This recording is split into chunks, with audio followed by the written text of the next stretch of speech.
कि survival mode से कैसे निकले, कैसे जनरलाइज्ड एंजाइटी को कंट्रोल करें, कैसे एंग्शियस होना बंद करें, कैसे दूसरों के बारे में बुरा सोचना बंद करें। वो बोलते हैं नार्सिसिस्टिक लोगों को कैसे बदले। अगर आप ऐसे बहुत ज़्यादा कॉन्ट्रास्टिक सिचुएशन से गुजर रहे हैं तो ये वीडियो ज़रूर देखें, क्योंकि ये वीडियो आपको बहुत बड़ा रिलीफ देके जाने वाला है। Hello and welcome to my channel, मैं रेवती, और आज के इस एपिसोड में बहुत सारे टॉपिकों पे बात शुरू करने से पहले एक छोटा सा अनाउंसमेंट देना चाहूँगी उन लोगों को 2023 के वेल्थ वेबिनार में आने वाले हैं।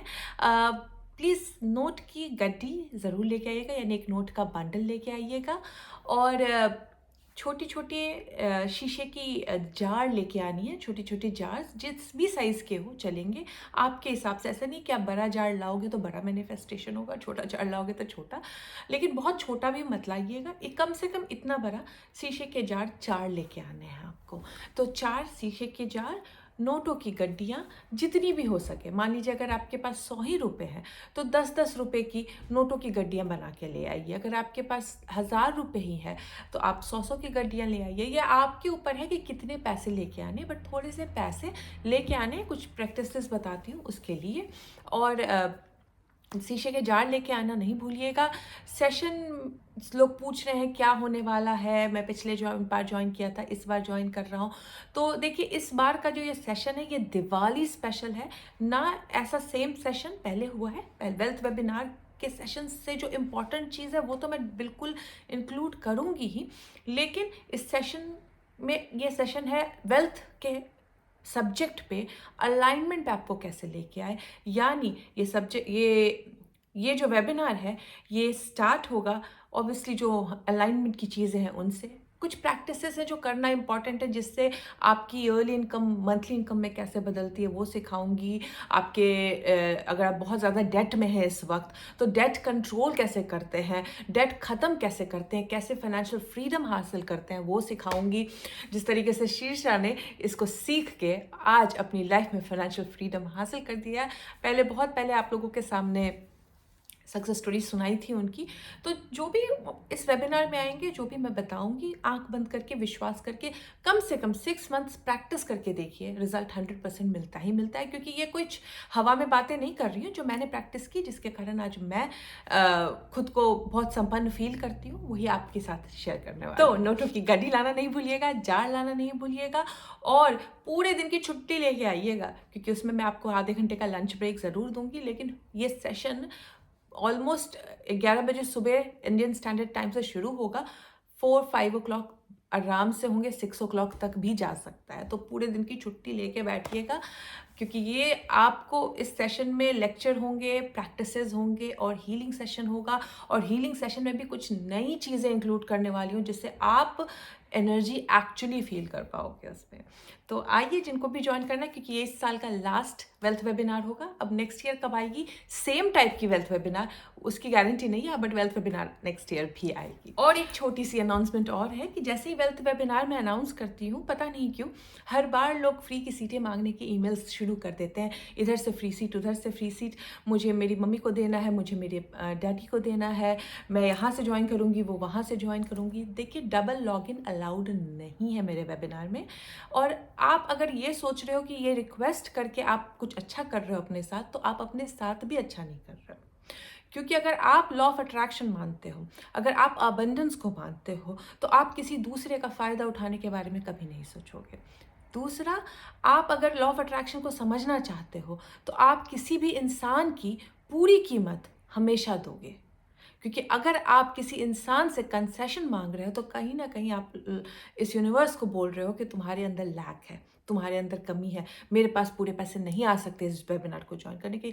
1000 रुपये, मुझे नहीं लगता इतना सस्ता वेबिनार, इस क्वालिटी का वेबिनार को इतना सस्ता दे सकता है जो मैं देती हूँ। मैं कितना इन्वेस्ट करती हूँ चीज़ों को सीखने में, वो तो खैर बात रहने ही दीजिए। टाइम भी इन्वेस्ट होता है, पैसा भी इन्वेस्ट होता है।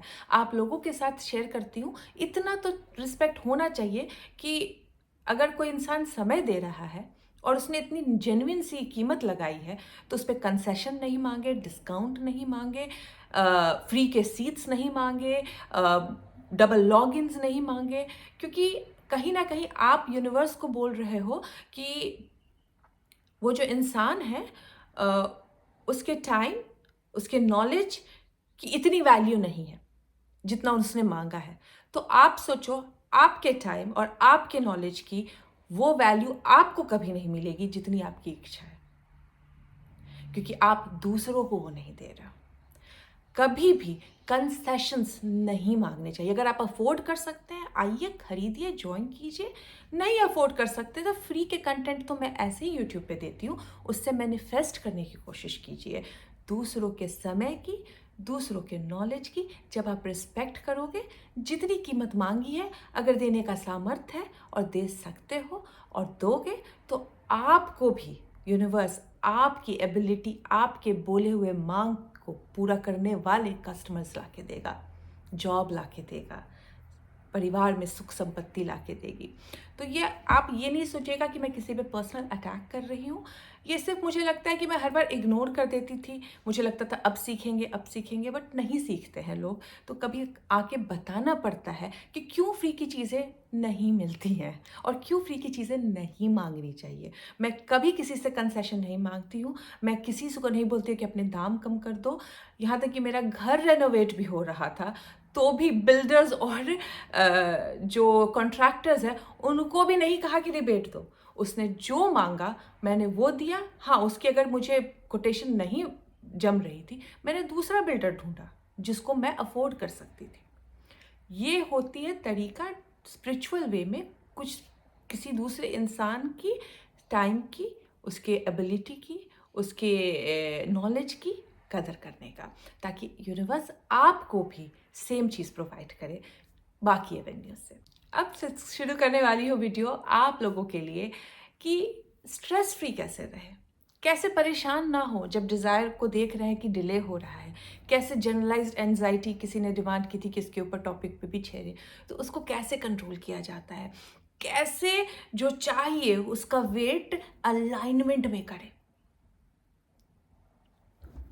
तो इन सब के पीछे आपको अपने माइंड सेट को टटोलना पड़ेगा कि आप किस माइंड सेट में अब जी रहे हो। जब आप स्पेशली वेल्थ के सब्जेक्ट पे जनरलाइज्ड एंजाइटी होती है क्योंकि डिले होता है, तो वो बहुत पैसा लग रहा है और इस समाज में पैसा बहुत वैल्यूबल है। तो जो वेल्थ वेबिनार में आ रहे हैं, मैं उनमें वहाँ पे डिटेल में बताने वाली हूँ, कुछ एक्सरसाइजेस दूंगी, मेंटल एक्सरसाइजेस कैसे कर सकते हैं। लेकिन जनरलाइज्ड एंजाइटी सिर्फ एक वेल्थ के टॉपिक पे नहीं होता है, बहुत सारे टॉपिक्स पे होते हैं। जैसे करियर को लेके होते हैं, जैसे रिलेशनशिप को होंगे, हेल्थ को लेके होंगे। और ऐसा इसके लिए आप फील करते हो क्योंकि आप इस वक्त सर्वाइवल मोड में हो, और जब आप सर्वाइवल मोड से फंक्शन करोगे तो आप एंग्शियस फील करोगे, आप स्ट्रेस्ड फील करोगे, आपको हमेशा लगेगा कुछ छूट रहा है जबकि कुछ नहीं छूट रहा है। और सर्वाइवल मोड से निकलना बहुत इंपॉर्टेंट है, क्योंकि सर्वाइवल मोड में आप जब तक रहोगे तब तक आप अपने मैनिफेस्टेशन को कोसों दूर रखे रहोगे। कुछ हो भी जाएगा मैनिफेस्ट तो बहुत सारे कॉन्ट्रास्ट लेके आता है वो मैनिफेस्टेशन। सॉरी, ये वीडियो थोड़ी लंबी होगी क्योंकि ये ऐसा टॉपिक है कि मैं कुछ सेकंड्स या कुछ मिनट्स में नहीं समझा सकती हूँ। इसके लिए आप एंड तक देखिए, क्योंकि इस वीडियो को देखने के बाद आपको एक अलग सा अलाइनमेंट मिलेगा। तो सबसे पहले समझने की बात है कि आप एंग्शियस इसलिए फील कर रहे हो क्योंकि आप इस वक्त सर्वाइवल और आप किसी दूसरे को भी बुरा या नार्सिसिस्टिक इसके लिए समझते हो क्योंकि आप इस वक्त सर्वाइवल मोड में हो। सर्वाइवल मोड बहुत सारी चीज़ों का हो सकता है। सर्वाइवल मोड पैसे से होता है, रिलेशनशिप से होता है, हेल्थ से होता है, करियर से होता है। और इस जिंदगी में हर कोई कभी ना कभी या most of the time survival mode से फंक्शन ज़रूर करता है। लेकिन जब आप बहुत ज़्यादा टाइम सर्वाइवल मोड में रहते हो तो वो सर्वाइवल मोड बीमारी का कारण बन जाता है, चाहे वो मेंटल हेल्थ की इशू हो या फिजिकल हेल्थ में कन्वर्ट हो जाता है। क्योंकि जब आप मेंटल हेल्थ पे ध्यान नहीं दोगे तो धीरे धीरे आपकी फिजिकल हेल्थ भी खराब होना शुरू हो जाती है। तो भाई पता है कि सर्वाइवल मोड में नहीं रहना चाहिए, पता है कि जनरलाइज्ड एंजाइटी खराबी करेगी, मुझे पता है कि मुझे इस चीज़ों से बाहर निकलना है। जब तक चीज़ें मैनिफेस्ट नहीं हुई तो अलाइनमेंट में रह के कैसे वेट करना है, लेकिन करे कैसे। तो कभी भी आप अगर इस सिचुएशन में दोबारा भी आए तो इस वीडियो को इस समय से आप इस वीडियो को बार बार रिपीट करके सुनोगे तो कहीं ना कहीं आपके दिमाग में वो घर करेगा कि आप जो कर रहे हो, आप जो एंग्शियस हो रहे हो, उसके होने की ज़रूरत नहीं है। क्योंकि सबसे पहला पॉइंट तो आपको ये समझना होगा कि लाइफ में ज़्यादातर सिचुएशन इतनी बुरी नहीं होती है जितना आपका दिमाग बना के छोड़ देता है।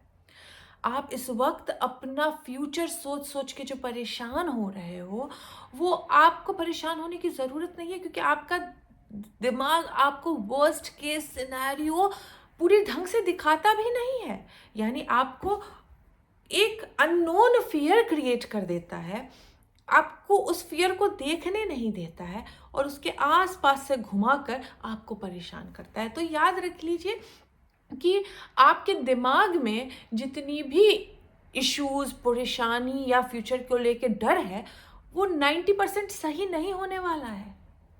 90% चीज़ें जो आपका दिमाग इतना भयावह इस वक्त बना रहा है, वो नहीं होने वाला है सही। और जब आप इस बात को समझेंगे कि आपका दिमाग एक छलिया है और सिर्फ छल करता है, तब आपको रिलीफ मिलना शुरू हो जाएगा, क्योंकि अब आप अपने दिमाग को सीरियसली नहीं लोगे। अब आप अपने दिमाग की इस एक्टिविटी को समझ चुके हो कि वो ज़्यादा से ज़्यादा बढ़ा चढ़ा के सिनेरियो क्रिएट कर देता है आपके लिए। कुछ लोगों के मन में ये सिनेरियो एक कम लेवल में क्रिएट होती है, कुछ लोगों के दिमाग में ये बहुत हैवी लेवल में क्रिएट हो जाती है। तो आप जितना ज़्यादा अपने दिमाग को खुला छोड़ोगे, उतना ज़्यादा दिमाग आपके लिए ये सिचुएशंस क्रिएट करके देगा। और यही कारण है कि मैं कहती हूँ कि कभी भी प्रॉब्लम्स हो तो प्रॉब्लम की बहुत ज़्यादा गहराई में घुस के उसके लिए परेशान होना भी बेकार है। लेकिन कहते हैं ना, कचरे के ऊपर कारपेट रख देने से कचरा गायब नहीं हो जाता है, सफाई करनी पड़ती है। और यही कारण है कि हीलिंग काम आती है आप लोगों के लिए, क्योंकि आप जिस चीज़ को नहीं देखना चाह रहे हो, आप जिस चीज़ से नहीं मिलना चाह रहे हो, हीलिंग सेशन के दौरान आपको फेस करना पड़ता है और आपको सफाई करनी पड़ती है उसकी एनर्जिक रूप में, चाहे मेंटल रूप। और फिर आप देखते हो कि आपको रिलीफ मिलना शुरू। दूसरी बात आपको समझ में आनी पड़ेगी कि जो हेल्थ है ना, आपके दिमाग से शुरू होता है। तो अगर आप कितना भी अपने हेल्थ का ध्यान रख रहे हो इस वक्त, लेकिन दिमाग में नेगेटिविटी भरे हुए हो, दिमाग में दूसरों के लिए गंदगी भरे हुए हो, दूसरों को कभी भी अच्छा नहीं समझते हो, जैसे जनरली लोग बोलते हैं नार्सिसिस्टिक लोग हैं। मैं ये नहीं कहती हूँ कि आप इस वक्त जो फील कर रहे हो, जो देख रहे हो दूसरे इंसान का डायमेंशन, वो गलत है। नहीं, आप जो फील कर रहे हो, आप जो देख रहे हो, वो सच है। लेकिन उस इंसान का दूसरा भी डायमेंशन है जो आप नहीं देख पा रहे हो। और जब तक उस इंसान को आप बुरा समझते रहोगे, तब तक उस इंसान का डायमेंशन आपको वही दिखता रहेगा। एक लास्ट वेबिनार में मेरी एक स्टूडेंट आई थी, बहुत अच्छी लाइफ है उनकी, हस्बैंड अच्छा है, सब अच्छा है, बट अपने ससुराल वालों के प्रति उन्होंने ऐसा माइंडसेट बना लिया था और उनको वो प्रूफ करके दिखाना था अपने पति को। मैंने कहा इट्स नॉट योर जॉब, आपका काम नहीं है ये सब प्रूफ करके देना। अगर मैं आपके शूज़ में रहूँगी और मुझे पता है कि सामने वाला नार्सिसिस्टिक है, या सामने वाला फ़ायदा उठा रहा है मेरे पति के पैसे का, या सामने वाला मेरा फ़ायदा उठा रहा है किसी भी तरीके से, तो सबसे पहला मैं काम करूँगी, फर्स्ट अटेम्प्ट होगा, मैं लिस्ट ऑफ पॉजिटिव एस्पेक्ट्स बनाऊंगी उन सारे लोगों के बारे में जिनके बारे में इस वक्त मैं बुरा सोच रही हूँ।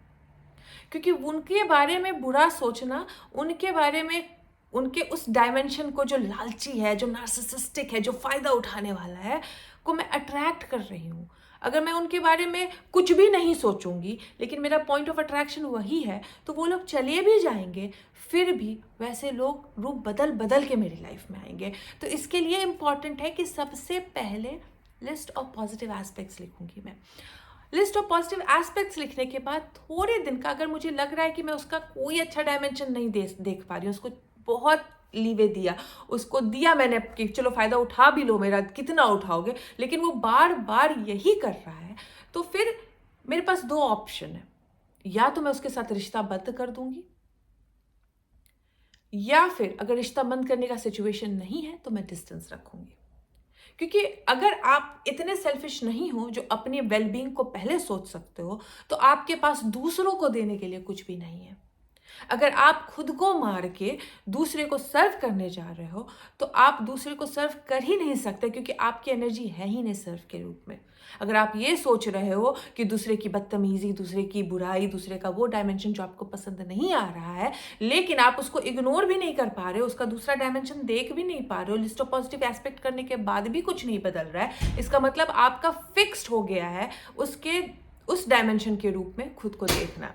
तो अगर मुझे ये सारी चीज़ें दिख रही हैं तो फिर मैं रिश्ता तोड़ दूंगी। मुझे नहीं रखना है ऐसा रिश्ता, क्योंकि मैं पहले खुद को सर्व करूंगी, मैं पहले खुद के बारे में सोचूंगी।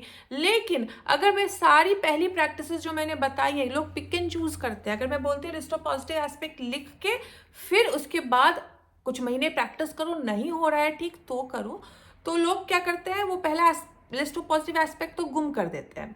उस बीच क्या करते हैं, 10 लोगों से बैठ के उनकी शिकायत, उसके बारे में बुरा सोचना, उसकी चीज़ें चुन चुन के, बुरी चीज़ें ढूंढ ढूंढ के निकालना, और हर चीज़ की डायरी नोट करके अपने दिमाग में रखना। और फिर सेकंड ऑप्शन तो मैंने बताया, रिश्ता तोड़ दो। तो फिर रिश्ता तोड़ देते हैं, फिर लगता है कि मैंने तो बहुत अच्छा काम किया। रिश्ता तोड़ना आपको रिलीफ ज़रूर देगा, लेकिन वो सोल्यूशन नहीं होगा, क्योंकि वैसा इंसान दूसरा आपकी लाइफ में तुरंत आ जाएगा रूप बदल के, या वो वही आ जाएगा फिर।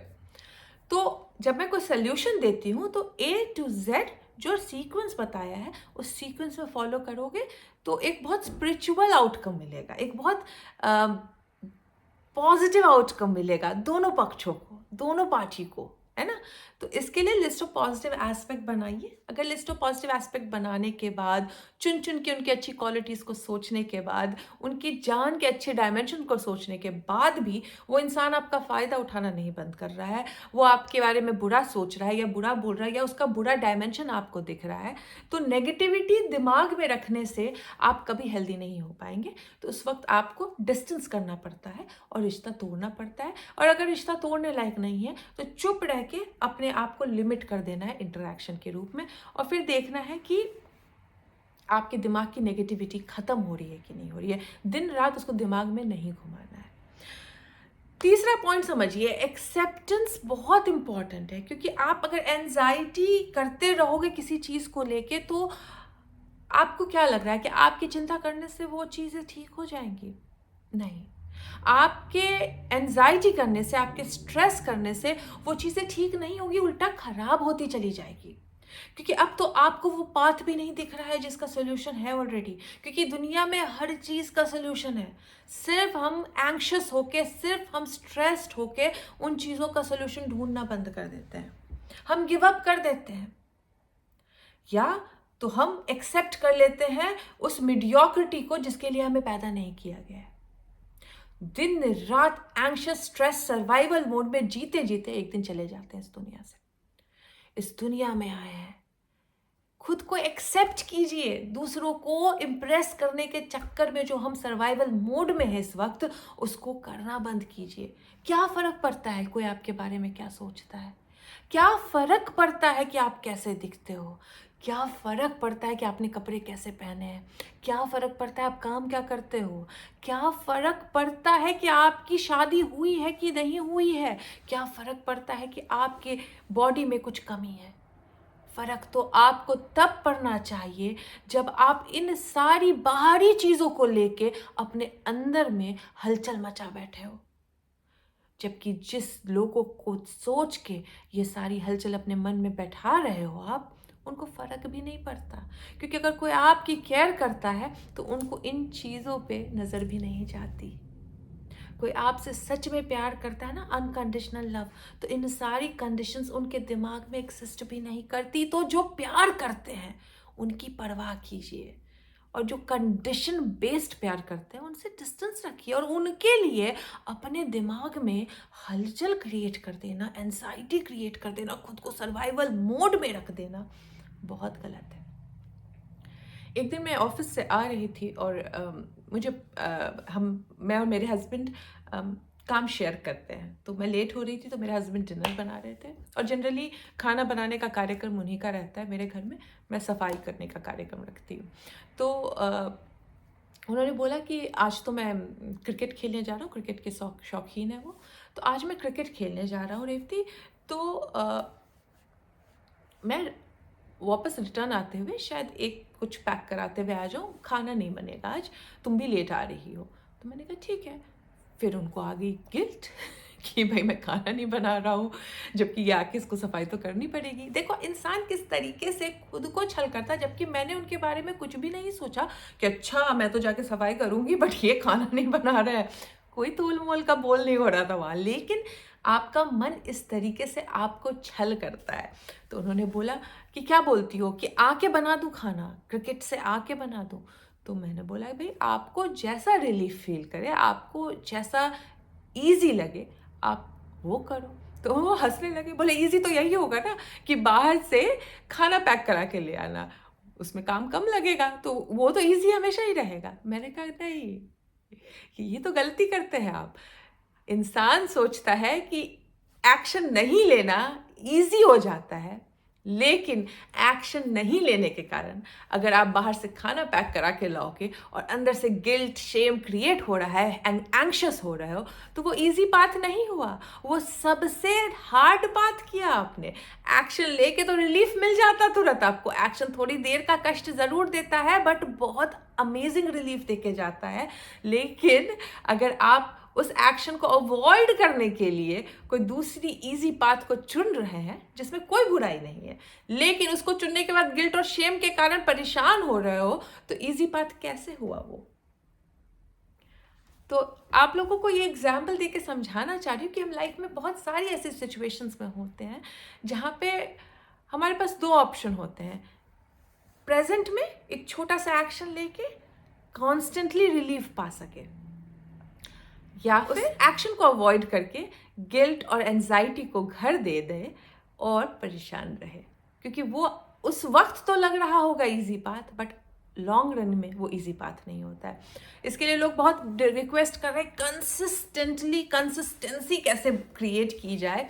तो भाई कंसिस्टेंसी क्रिएट करने के पहले ये सवाल ज़रूर पूछे, is it going to give me anxiety in long run और is it going to give me relief in long run. हर एक एक्शन के पहले जब आप ये पूछते हो ना कि ये मुझे एंजाइटी देगा लॉन्ग रन में या मुझे रिलीफ देगा लॉन्ग रन में, तो फिर एक्शन करने में ना आलस खत्म हो जाता है। फिर मेडिटेशन भूलते नहीं हैं लोग, क्योंकि मुझे पता है कि अगर मेडिटेशन नहीं करूँगी या हफ्ते में कभी होता है नहीं दे एक दिन नहीं कर पाई या कंसिस्टेंटली 2-3 दिन नहीं कर पाई, तो मुझे पता है कि लॉन्ग रन में मेरा फिर एंग्शियस मूड शुरू हो जाएगा, मैं सर्वाइवल मोड में एंटर कर जाऊंगी, बिकॉज मैंने जो लाइफ जिया है मुझे मेडिटेशन रिलीफ देके जाता है। तो मैं मेडिटेशन को अवॉइड कर सकती हूँ और इन्वाइट कर सकती हूँ एंजाइटी, गिल्ट और एंग्शियस नेचर को, लेकिन मैं चूज़ करती हूँ मेडिटेशन करना, क्योंकि वो 15-20 मिनट का जो मेडिटेशन होता है मुझे लॉन्ग रन में बेनिफिट देके जाता है। तो जनरलाइज्ड एंजाइटी एक माइंडसेट है जिससे निकलना होता है। दूसरों को नार्सिसिस्टिक समझना एक माइंडसेट होता है जिसके कारण आप उसका वो नार्सिसिस्टिक डायमेंशन अट्रैक्ट करते हो। कंसिस्टेंसी एक डिसीजन होती है जिसके कारण आप कंसिस्टेंट होते हो। लेकिन अगर आप अपने दिमाग को मालिक बनने दोगे और उसके छल में पड़ते रहोगे तो आप हमेशा हारोगे। तो होपफुली ये वीडियो आप लोगों को अलाइनमेंट देने में काम आए और इस तरीके से माइंडसेट पे काम करे ताकि पता चले कि लाइफ कितनी ब्यूटीफुल है। कंफर्टेबल रहे, दूसरों को प्रूफ करने में, दूसरों को के वैलिडेशन के पीछे, दूसरों की तरह तारीफ सुनने के चक्कर में ना रहे, अंदर से खुश रहे। जब आप अंदर से खुश रहेंगे ना तो दुनिया बहुत खूबसूरत हो जाती है। जब आप अंदर से खुश रहेंगे ना तो फिर दुनिया आपके पीछे पीछे आती है, क्योंकि आप वो मैग्नेट बन जाते हो जिससे हर कोई चिपकना चाहता है। फिर आपको किसी लड़के के पीछे भागने की ज़रूरत नहीं पड़ती, आपको किसी लड़की को मनाने की ज़रूरत नहीं पड़ती, आपको किसी पेरेंट्स को मनाने की ज़रूरत नहीं पड़ती, क्योंकि आप खुश हो इर्रिस्पेक्टिव ऑफ द कंडीशन। और फिर वर्टेक्स से सारी चीज़ें निकल के अपने आप आ जाती है। मिलती हूँ आपसे अब नेक्स्ट वीडियो में। Take care, good bye.